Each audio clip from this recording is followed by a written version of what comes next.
Hi everyone, we meet again for our next lesson on Unit 8, The Robot, with me, Teacher Grace.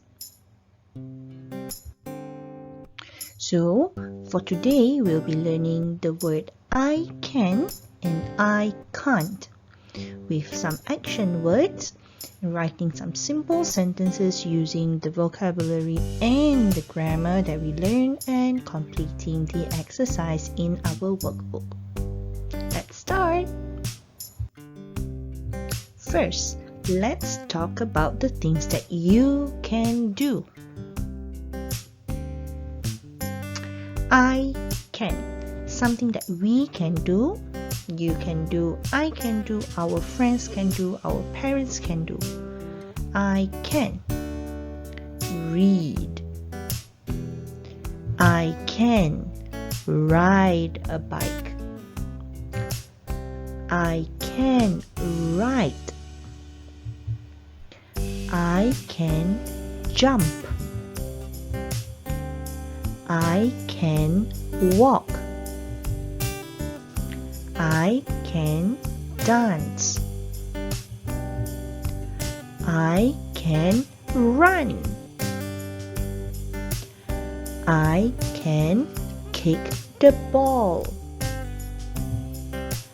I can crawl. What are the things that you can think of that you can do?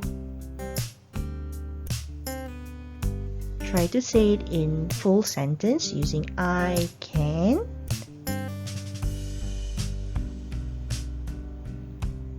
Well done!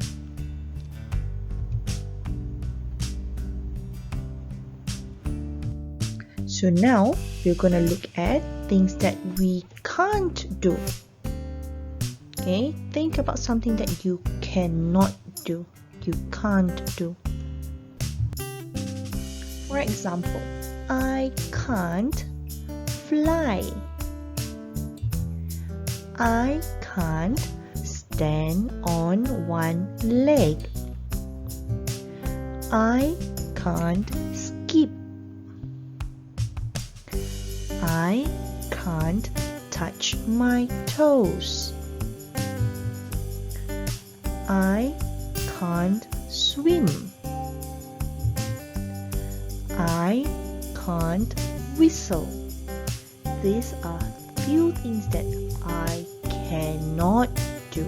So can you think of something that you cannot do and tell me in full sentence, I can't?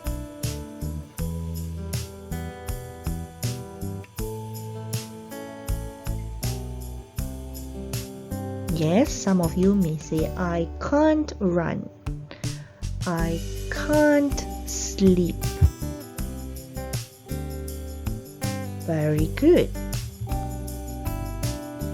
Now, let's make some sentences with the word read.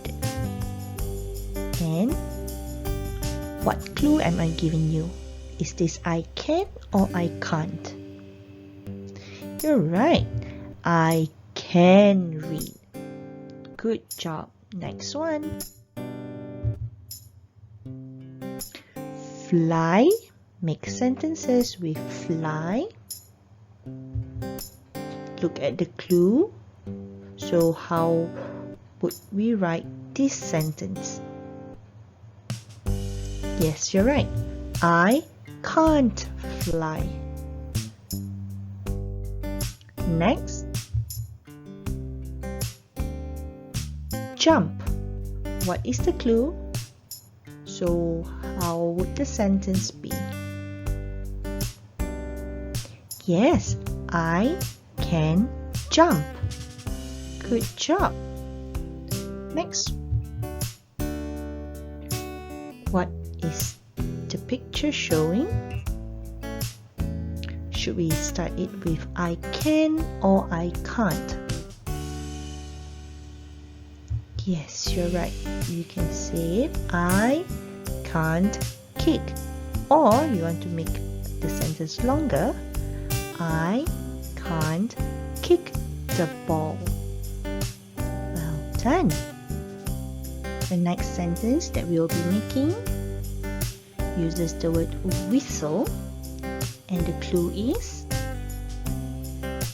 so how do you make it in sentence? Very good.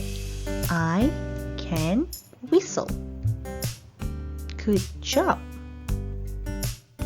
So now let's move on to our workbook on page 95.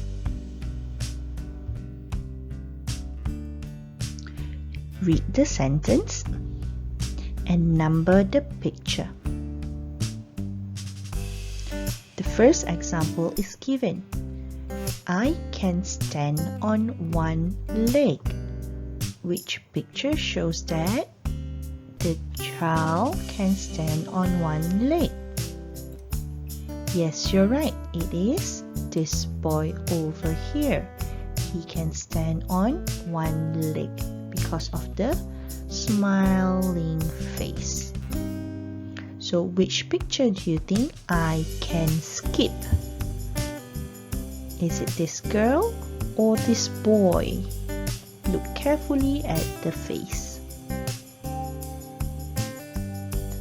Continue to finish up this exercise and you may send your answers to your teacher. Last but not least, I have prepared some quiz questions. You may see it in the description box for the link and you may answer it. That's all. I'll see you soon. Bye.